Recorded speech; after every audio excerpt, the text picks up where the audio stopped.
Hej! Tja! Så, ja, för fasen. Där snackar vi Dakar. Berätta, hur känns det? Hur går det? Ja, det går ju både bra och dåligt för oss. Eftersom vi har haft så jävla mycket mekaniska problem. Okej. Så jag ska bara gå bort här till rulle. Kul att se lite bevacken också. Jag kan göra en liten rundtur här. Vänta lite, så ska vi fixa. Jag står här i övervåningen. Schysst. Och här är våran team coordinator, Annett. Sen går vi ut. Fast se till så de inte snor stegen för oss. Då går vi emellan.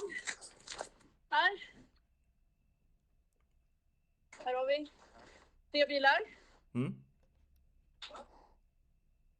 Och Vilken är eran? våran är den här, mittenbilen. Vi ser, nu har vi inte satt upp våra namnskyltar. Nej. Vi ser. Där. Riktigt häftigt. Våran bil. Och där har vi 2 lastbilar. Sen på den här sidan är mini T1-erna då. Okej. Det är bara en kvar tror jag. Ja. Och sen bakom oss, här har vi en sån här lyxsalong. Är det... Och sen här brukar vi sitta och snacka om man har tid. Mm. Och här har vi, nu går jag bortåt oss, har vi köket här. Matservering, kantina. Egen kantina. Och sen här är hela Audi-teamet. Lite större, lite mer. Så varje bil har en egen lastbil. Okay. Det är helt galet. Nu så. Nu kan jag sätta mig ner. Senast du pratade så var det ju ganska, vad ska man säga, det blev lite spontant att du skulle köra. Var det samma sak i år och att det blev klart precis innan, eller har du vetat det länge att du ska köra i år? Ja, både ja och nej. Okay. Första året var ju då 2022. Då bestämdes det i december, alltså 3 veckor innan start. Jag sätter mig här för de kan inte störa dem med vårt. Sätter mig i en sån här liten puff. Ja, gött. Nu så. Oj! Ja, så då bestämdes det ju med 3 veckor. Då hoppade jag in och vi åkte ett rally i Saudi, kom 3 i T3-klassen. Mm. Och sen åkte vi Dakar med den här nya Yamahan och den var ju inte färdigutvecklad kan vi säga. Mm. Det var tur att vi kom i mål. Jag sa att jag vill inte åka hela VM-säsongen i år. Mm. Men jag sa att blir det Dakar och det inte krockar med jul och nyår som det alltid gör. Mm. Och så åker jag liksom. Ja. Och då gjorde det inte. Då flyttade de en vecka Dakar lite. Inte för att jag skulle vara med, men för att de skulle flytta. Jo, säg det. Det är för att du skulle. Ja, precis. Så lite grann sådär. Och nu det känns som att Annett vill verkligen ha mig som förare. Hon har ju åkt med någon annan nu då när jag inte kunde. Mm. Men hon är jätteglad att jag åker. Jag tycker också det är jättekul för vi är nu så himla bra team. Ja. Och det är ju så. Man måste ju nöta in sig med varandra. Mm. Och ja, det är mycket det här. Som hur man hanterar stresssituationer. Och försöker bli bättre. Alla gör misstag men att man lär sig från dem. Och, ja. Ja. Och det här är väldigt vad heter det, binärt. Rätt eller fel. Ja. Ja. Men hur har det funkat mellan er två? Liksom, i stresssituationer, ni tänker likadant och löser saker? Jajamän. Både Annett är också duktig på det tekniska. Och hon är en doer liksom. Det är ingen prinsessa jag håller på att köra omkring utan. Mm. Hon är jättebra. Hon är verkligen, nu har vi insett det att vi funkar jättebra i de här jobbiga situationerna som det blir. Mm. Och även om det har varit att vi är lite lost, vilket vi har varit, så lyckas vi ändå sen hitta waypointen och liksom att vi har ett modus operandi som gör att vi, ja. Ni tänker likadant för att lösa problemen, eller? Ja, lite grann sådär. Eller om vi har 2 olika, men båda är så här att vi resonerar. Okej, men då gör vi så här. Funkar det så är det bra. Funkar det inte då kanske vi får prova något annat. Så. Mm. Men just att vi båda, hon kan ju också navigera, för hon är co-driver åt några andra. Så hon, och det är väldigt bra att ha en förare som förstår navigation. Just det.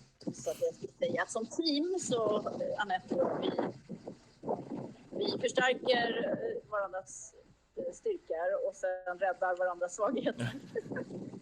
Men vilka styrkor har du som kompenserar henne? Ja, det kan man ju. Ska jag skryta eller? Det är klart du får skryta nu. Nej, men för det första är jag alltid i finbunker. Jag är väldigt lugn. Väldigt lugn. Och när det blir stress så blir jag också lugn. Liksom. Jag går inte igång. Ja, så vi fick soppatorsk 5 kilometer från tankningen här i förrgår. Men vi båda, hon kan också väldigt mycket. Om du gör vi så här, om du gör vi så, ja, det här kanske funkar. Så vi kastar in våra idéer och så bara just det där blir bra. Just det.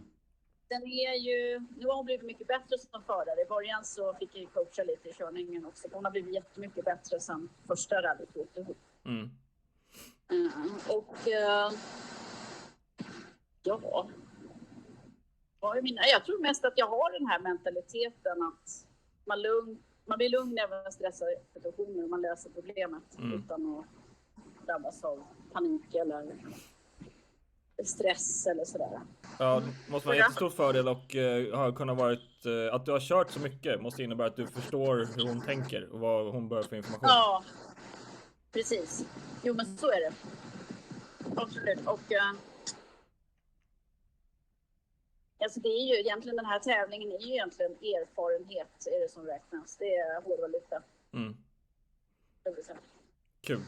Och sen är det att komma överens med alla i team. Koordinatorn och chefsingenjörerna och allting. För jag kan säga varje race vi åker så utvecklar vi bilen. Grejer som jag påpekade förra året har de fixat nu som upgrade på den här bilen. Just det. Så att nästa år kanske den är perfekt. Vi har problem med bränslepumparna. De ger upp för bensinen är så dåligt. All right. Jag tänkte fråga lite om det där. Jag har hört rapporter om att motorcyklar har sett smuts i bränslet. Har ni också sett smuts i bränslet? Eller hur är det insug? Eller? Ja, det här är ju... Jag vet inte om de kommer göra det. Borde vi göra rent tankarna nu. Men alltså vi är ju... Vi tror ju att det är något fel på bensinen. Att den är så dålig. Det är säkert... Det finns ju bara sand och damm här nere. Så det är lätt att det sprider sig överallt. Och de här tankzonerna som är ute på sträckorna, det är väl inte... Så de här ventilerna med trycker fast tankslangen. De blir också dammiga och sandiga. Och då när du trycker in här och trycker in det i själva systemet. Det skulle nog förvåna mig att det blir så. Okej. Men det var Dakar-rallyt i år är mycket hårdare än förra året. Och det började liksom direkt. Ja, berätta första delen. Hur det har varit hårdare, eller? Ja, mycket. Dels är sträckorna varit längre. Det har varit liksom svår navigation. Det har varit... Ja, det har liksom varit Dakar på riktigt. Okej. Och transporttiderna mycket kortare, så du måste när du gått i mål liksom, det är inte så här söla och hålla på, utan det är bara jalla tillbaka till bivacken och så. Så att, och ja, som de har varit den här 2-3 dagar nu i empty quarter, det är tuffa dagar. Vi har sett så många bilar som står där, lastbilar som ligger ner på sidan. Så det har varit helt galet hårt. Okej, det har varit en riktig Dakar. Carnage och... Jag kan säga så här, kan du inte köra så är du ute. Du klarar inte maxtiderna. Okej. Så det har sållats ganska hårt. Sen får man ju starta om nu för tiden. Förr i tiden i gamla Dakar, då åkte man ju ut. Då var det bara hej då. Men nu får man starta om. Så det är många som är liksom kör den här... ska man säga, challenge, alltså inte challenge, men experience. Man kör, men man får inte vara med i totala rankningen. Just det. Är din upplevelse att det är lika många som åker in i experience-klassen som tidigare år? Eller är det fler i år som avslutar och går in i experience? Ja, det är många som har fått maxtid. Om man går in på, vad heter det där, tracking Dakar, eller det finns någon annan, jag kan skicka länk. Då ser man deras namn i resultat. Det kommer alltid dagliga resultat som de liksom gjorde på sträckan. Då kan man se, har de lite kryss efter namnet, då har de ju redan, alltså de är ute ur Dakar-racet, men man får fortsätta köra och tilltagning och allt. Det är inget totalresultat. Och det är det vi kämpar så hårt för nu, Annett och jag. Det är att vi ska genomföra varenda sträcka med genererlla experience. Ja. Hur har det gått, tycker du? Hur känns sträckorna? För har ni haft problem, strul, stress eller? Ja, alltså det har ju varit mycket med bränslepumpen. Ja. Ja, där har det mäckats massor. Sen hade vi den här kardan mellan motor och växellåda. En liten kort kardan på 40-50 centimeter. Den här gick korsknuten gick av. Och då fick vi bli boxerade 12 mil bakom en T5 lastbil då, i färs med ett 20 meters rep, så det bara bolmade in. Jag såg inte. Det är det läskigaste jag gjort i hela mitt liv. Åh, fy fan. Men som sagt, och där tappade vi ju säkert 3-4 timmar. Ja. Och sen har det varit bränslesystem lite här och där. Ja. Så ja, det är väl det. Vi är lite less på det här mäckandet, men det är samtidigt i all den här oturen så har vi precis haft så mycket tur så att vi klarar oss. På liksom att det har balanserat upp det. Innanför maxtiden liksom. Snyggt. Då när kardan gick, då var vi väl 1 timme innanför maxtid. Så. Men nu när vi hade hittade de här tankningen i förrgår, då när vi var 5 kilometer från mål, då kom våra andra team Yamaha-förare, så vi kunde slanga från honom. Okej. Så vi fick i 10 liter och kunde komma till tankningen. Då tankade vi upp och då märkte vi att den läckte i bilen. Jaha. Och därför har jag fått sålt torsk. Ja, så då var det en liten panikmäckning där och hitta var läcker det någonstans. Och då var det de här slangarna från bränslepumpen. Så. Okay. Ut med rallystol och dra åt alla slangar och sen göra rent. Man vill inte åka med en bil som är full med bensin i botten. Dörrplåten liksom. Det kan bli jättebarbecue liksom. Ja. Men... Så fick vi skölja med vatten och så. Ja, ni hittade läckorna på slangarna eller? Ja. Okay. Och då var vi då klarade vi oss precis innanför den här cut-off time. Då var det inte då hade vi inte fått campa där, men cut-off time var 16:30 och vi drog iväg 16:25. Snyggt. Så det var 5 minuter till godo. Ja, då är det plenty of time. Men sen gick ju diffen igår då, så främre diffen, så vi hade liksom inte fyrhjulsdrivning längre och det var jävligt jobbiga sanddyner. Okej.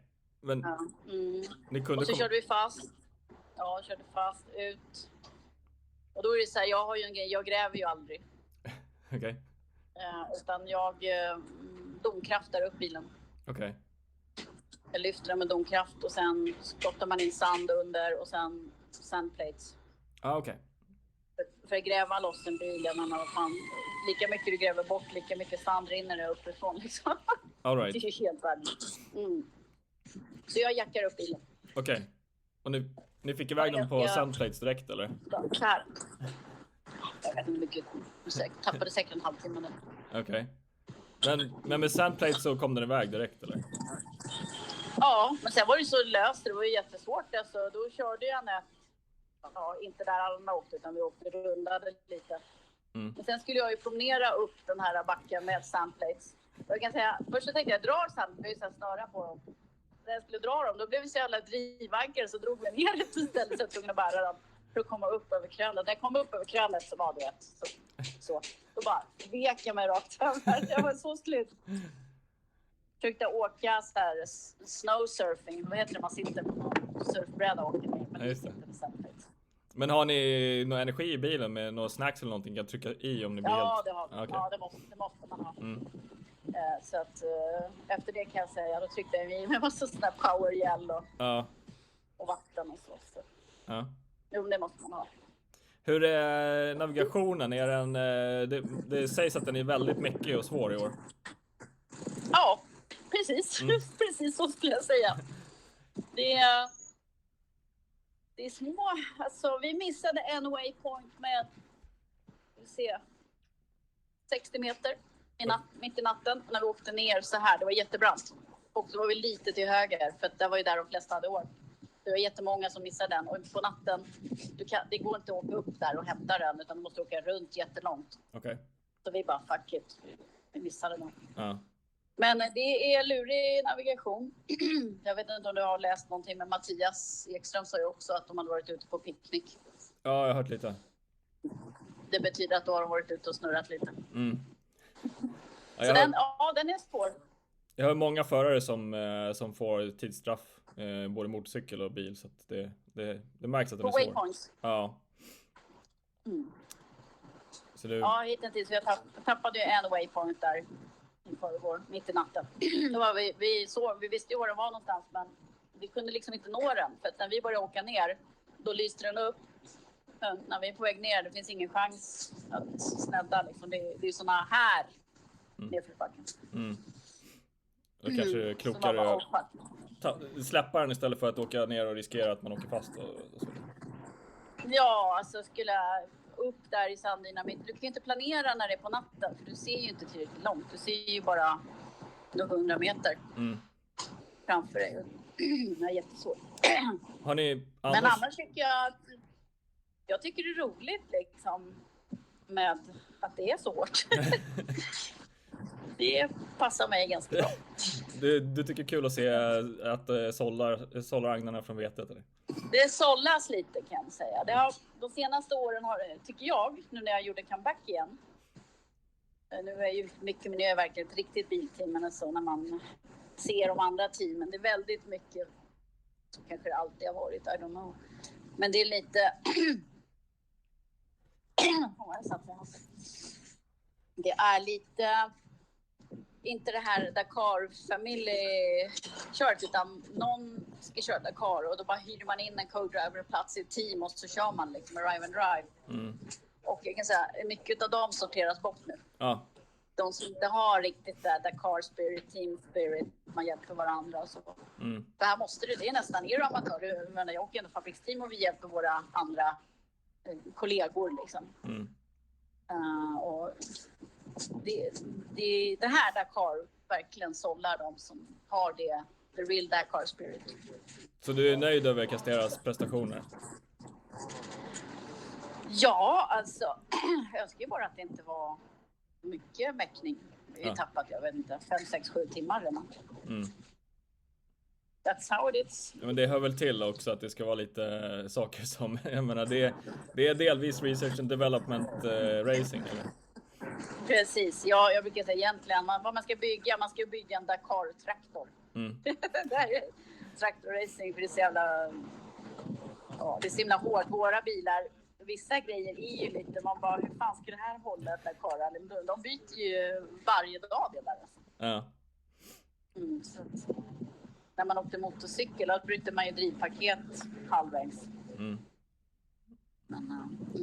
Kul. Så det är hårt.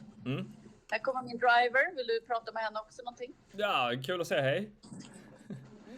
Annett? I have a friend who's making sort of an interview for a pod. What? For a radio pod something. His name is Martin. Hello, Annett. Hi. Nice to meet you. How are you? Good. Nice to meet you. Yeah, we're doing this. You're from Sweden. Yeah, we're doing this kind of short interview for Rally Raid Sweden group in Sweden. Oh, great. Yeah, nice to say hi. Are you? I heard you're doing good. We're still alive. We're still here. We're still in the race. Many are not in the race anymore, so we are in the race. We are fighting. It's a really tough Dakar this year. Yeah. And we are fighting every day to stay in the regulations and stay in the how is it called? In the things. Yeah. To stay in the classification. And to stay out of adventure class, basically. Yes. Yes. Yeah. At least it's adventure to stay out of the adventure class, actually. Yeah. And how's your energy level now going into the last part? Are you fully energized now, or do you need to take a sleep during the day? Or? We are happy about the rest day today. Yes. The last week was super tough for us. Actually, the 24-hour chrono was very 48 hours. 48 hours. 48. Yeah. The 48-hour was a really nice stage, so we really enjoyed the driving. But obviously we had some problems, and needed to repair the car and did some nice mechanical work. Mm-hmm. And this brought us again a little bit in the back, but driving-wise it was beautiful. So we really loved it, and I think as well that the Dakar is that tough this year. It's nice, so we really like it. Mm-hmm. We're actually happy to be still in the classification, and we'll do our best to stay there. Nice to hear. It's so lovely to get that information that you're still in the race and everything. Especially the last 2 days there were a lot of people going out of the race because it was so tough, and it was easy to roll the car. It was easy to get stuck forever. So I think we have done a really good job. Navigation wise, we had not big issues actually, so it was really good as well. And especially driving at night time is something very, very special. And you really need the help of the co-driver because you have no vision at all. So you see maybe 10 meters in front of you, nothing really more. But how many of the days so far has been night driving? Many. Too many. Okay, fair enough. We have had, I think the first marathon stage was in the night. Yeah, I think we had one day where we finished in daylight. Okay. One day. Okay. All the others are sort of. It just was a little bit of sundown. The most of them were actually in the night. So the next. But especially June is really tough in the night because you don't see, and they are really.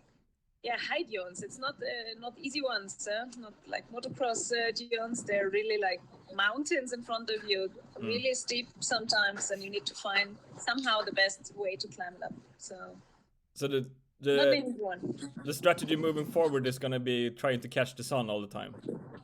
It's always. It's always. Absolutely. Yeah. It's always. Nice. How long to sundown? How many kilometers do we go? Yeah. All 10 kilometers I am asking her. So how many kilometers to finish? How many time to sundown? You need food and she always needs to be in the timings, and we have something like a cut of CPs as well that at a certain kilometer you have CPs where they take you out in a certain time after your start time. So you really need to be inside the maximum times. And that's really a lot of rules to read, a lot of rules to follow, and a lot of notes to understand and to stay in. Otherwise, you're making mistakes which you probably could avoid, actually. Yeah. But the competition in the women's category, are you satisfied with your position, or do you want to? We don't know yet. Yeah, we have actually not really an idea. We're in survival mode. Okay, cool. Yeah. Our absolute goal is to cross the podium, so not the experience podium, the real one. This is what we really want to do, and therefore we are fighting every day. And I think we are a really good team as well on the mechanical side. So we actually trained a lot before we came to the race. But everything you train, and then it's something you probably don't. It's always something new. I would train everything, but obviously some things are happening you have never thought about that they can happen. So you need to solve it in the middle of the dune, usually in the middle of the shit somewhere. So that's our life. But when it comes to we're really good at it. Nice. When it comes to the technical and the mechanical challenges, do you still have parts, and do you have capacity within the team to fix it? And will you be able to bring parts out on the stage if you need to, or? This is absolutely not allowed. So we are completely on our own. Everything which we don't take on or in our car, we don't have. Yeah. So the only option is to get something from another competitor, which is not easy as well. So there are some race trucks. They are carrying some parts, but obviously they are much behind us. So it's like sometimes for hours you would wait for something. And the other thing is that they cannot make all the stages, like especially this 48-hour was so tough that all of them, they had problems after 25 Ks. It was so tough that they could not climb the dunes and they needed to go out. So you cannot really trust that you will have them as a service somehow. So you need to be able to fix everything by yourself somehow. So there's no way to cry like a princess if you have any problems. So you need to get focused, find the problems, solve it somehow. Often MacGyver style, but yeah, this is how we do. Nice. It's so lovely to hear the status and how you're feeling, and I think you look energized. So hoping for a fast second part. Yeah, good. Other thing in our team is that we are really keeping us up if someone is down. So we don't put pressure on the other one. So it's always like, okay, you are not good today, so you need to have some rest or some sleep or some whatever, or just switch off for 10 minutes and I do the job, or we keep us up. And this is something we learned as well in the last 3 years. So and it's really good if you find a good relationship and stay a longer time with your co-driver, because you understand each other much better. And this is a key factor, actually.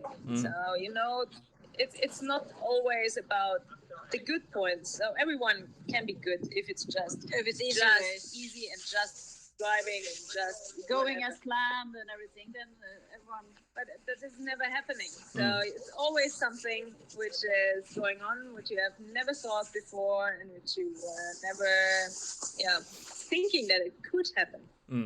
And you really feel if you have a good communication and a good spirit in the car, if you are in the worst situation you can imagine. So then you see if the people, the friendship works and the work together works, and to keep you up, basically, and see or feel as a team. Not just I do my job, you do your job, and that's it. So this is, I think, not the best attitude, and we don't have that. We are really, I think, a good team together. Happy about that. I'm happy that I found you. I'm happy to go with you. So no, it's really a big challenge this year. So for that, that we managed to arrive to rest day on the first week is, and we know it's not. We can never think it's going to be easier, because we already know the second last day will be a tough one. So we just have to do our thing as good as we can. Be safe. Annett is a very steady driver. I'm never afraid. In the night in the dunes, I'm 100% safe with Annett. So also this is very good, that it's a lot of trust. Yeah. It is a lot of trust on both sides, actually. Yes. So this is something which you need to build up as well. So all the informations you get, they're so important for the driving as well. And if the co-driver makes a mistake, you never can drive it out again. So, I mean, if I make let's say a little mistake, it's usually not the worst. But if the co-driver makes a mistake, it's usually like 50 minutes, minimum half an hour. We can even get lost for hours. So it's a really, really big job, and a totally underestimated job, probably because it's so different to other rally types, where you can have a look for the track before, where you have the recce before, where you just need to be on the on the pace notes all the time, but you have seen the track already. We are searching for the track, actually. So it is like a mix of a really tough, fast race and like geocaching. You are searching for waypoints, and if you're not correct on the waypoint on the roadbook, you will not find a waypoint. It's not like in GPS when we're always speaking about GPSs. Everyone thinks, okay, we have an error and we just go. So this is not like that. So we have closed waypoints. Those waypoints, you have no idea where they are. You need to follow the road book until a certain amount of radius. And just then, and the radius sometimes is really close. Sometimes the 100 meters. Yeah. So it's nothing, you know. And then you really need to be on this exact point. And sometimes we are going for kilometers just following one cap. So then it says follow cap 150, and that cap is compass heading. For 5 kilometers. Yeah. It's a compass heading, and you follow in the dunes, in the desert. So going around, up, down, everywhere dunes, just trying to be on the correct spot until the waypoint opens. And this is kind of really, really difficult from both sides. And one thing is the navigation itself. The other thing is to follow it. So if this connection is not working properly together, you will never go somewhere, actually. So it doesn't work that way.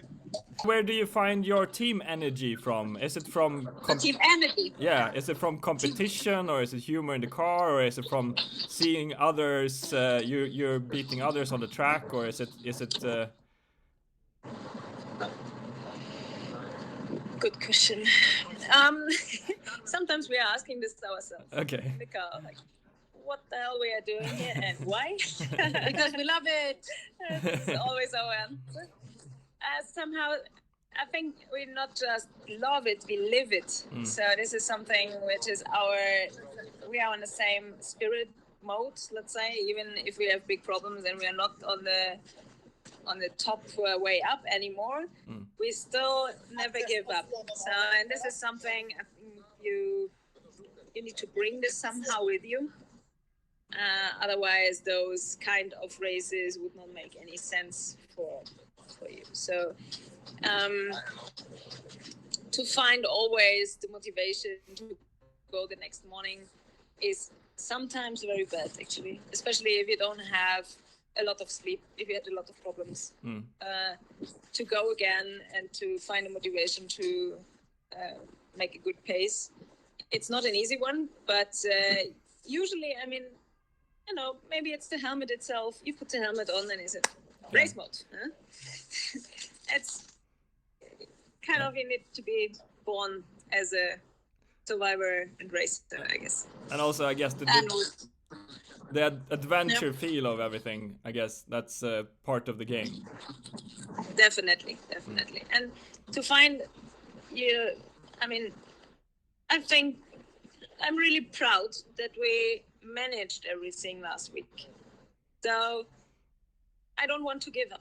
So this is something I would not be happy with. If I just give up, this is something I would like to, I don't know, would be really unhappy. And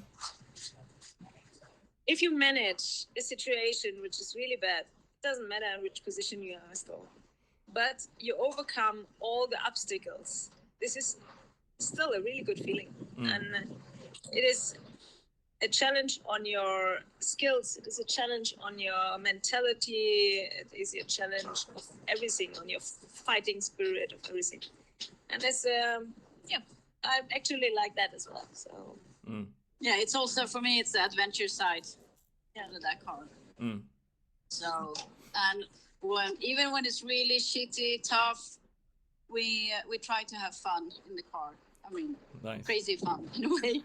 So when it's really shitty, I mean, we make a joke about it. That's good. Okay, that's what I wanted to kind of like understand the jokes and, you know, the atmosphere of just getting over the obstacles that you are ahead. As that's I guess that's where you can find energy. That's lovely to hear. And actually just do the hard job. This is hard, and you can't have any feeling about it. You just have to do it. You know. Okay, we're stuck. We have to do whatever it takes. It's not about, I don't feel I can't do it now. We just have to. Yeah. So sometimes I think when you go to really the basic things, to succeed is that the only way forward is forward, and you have to make whatever you can to keep moving forward. Yeah. It's not too tired. It's not, I hate this. It's not, oh no. You just have to shut that out and go. Do whatever you can to move forward. Lovely. Or reverse if that helps you go forward. But yeah. Sometimes you need to take a circle. Yeah. Slow going in the right direction. In the speaking of forward, what are you looking forward to in the next half? Do you have any change of strategies, or do you have any different attacks, or is just keep on doing the success that you're doing? I mean, the position where we are, there's not a lot of strategy. Just go and survive and go as good and fast as possible. So to get better starting positions.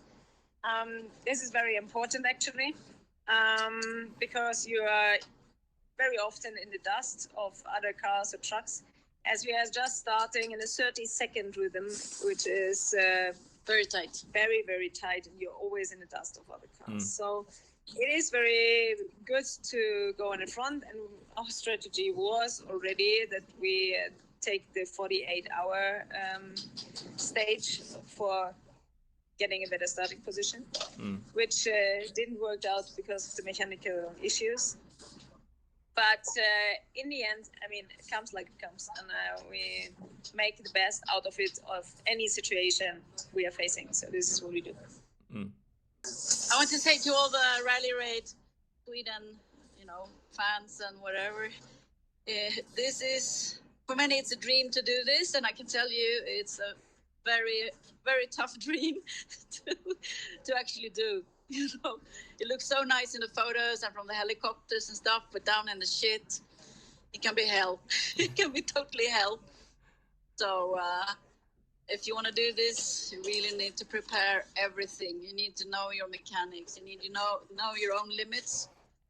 And, I mean, you need to be able to overcome your own limits. This, I think, is the key of this game. So not starting to cry if something is happening. This is not helping at all. So you need always to get better and better and better, and to overcome the obstacles. Is your recommendation to do both mental preparedness and mechanical preparedness, or what's the best preparation for following your tracks? It is the Dakar is a mix out of everything. So it is a really, really long race. To be mentally motivated for 14 days, going every day like 600 to 800 Ks, it's something. Even the road sections are really tough if you are doing this every day. I mean, this is like, I don't know the Sweden measurements, but Munich to Berlin in 600 Ks, and Germany, I would never even think about to go 600 Ks with this car on the street, to drive then 200 Ks in the dunes or in off-road. So I would always put it on transporter, but here this is just our normal life. So we're doing this every day.